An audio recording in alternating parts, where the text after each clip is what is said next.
আপনি কি চান আল্লাহ তাআলা আপনার দোয়া কবুল করুন, গুনাহ ক্ষমা করে দিন এবং আপনার বৈধ চাহাগুলো উত্তমভাবে পূরণ করুক? তাহলে আজ থেকেই একটি সুন্দর অভ্যাস গড়ে তুলুন।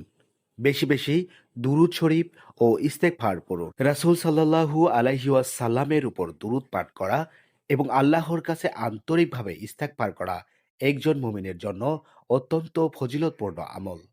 এগুলোর মাধ্যমে আল্লাহর রহমত লাভের আশা করা যায়, গুনাহ মাফের প্রার্থনা করা যায় এবং আন্তরিক দোয়া করা যায়। আল্লাহুম্মা সাল্লি ওয়া সাল্লিম আলা নাবিয়িনা মুহাম্মদ। যত বেশি দুরূদ শরীফ পড়বেন, তত বেশি রাসূল সাল্লাল্লাহু আলাইহি ওয়াসাল্লামের প্রতি ভালোবাসা প্রকাশ পাবে।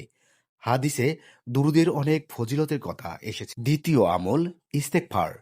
আস্তাগফিরুল্লাহ আল্লাযী লা ইলাহা ইল্লা হুয়াল হাইয়ুল কাইয়্যুম ওয়া আতুবু ইলাইহি। আন্তরিকভাবে নিজের সব গুনাহর জন্য ক্ষমা প্রার্থনা করুন। আল্লাহ তাআলা তাওবাকারীদের ভালোবাসেন এবং তার রহমতের দরজা সর্বদা খোলা রাখেন। প্রতিদিন সকালে ও সন্ধ্যায় অথবা অবসর সময়ে যতবার সম্ভব এই দুটি আমল করুন। এরপর নিজের ভাষায় আল্লাহর কাছে দোয়া করুন। আপনার জন্য যা কল্যাণকর আল্লাহ তাআলা তাই নির্ধারণ করবেন। তাই নিজে আমল করুন, পরিবারকে শেখান এবং অন্যদের কাছেও পৌঁছে দিন। আল্লাহ চাইলে আপনার মাধ্যমে আরো অনেক মানুষ এই নেক আমল করার সুযোগ পাবে ইনশাআল্লাহ।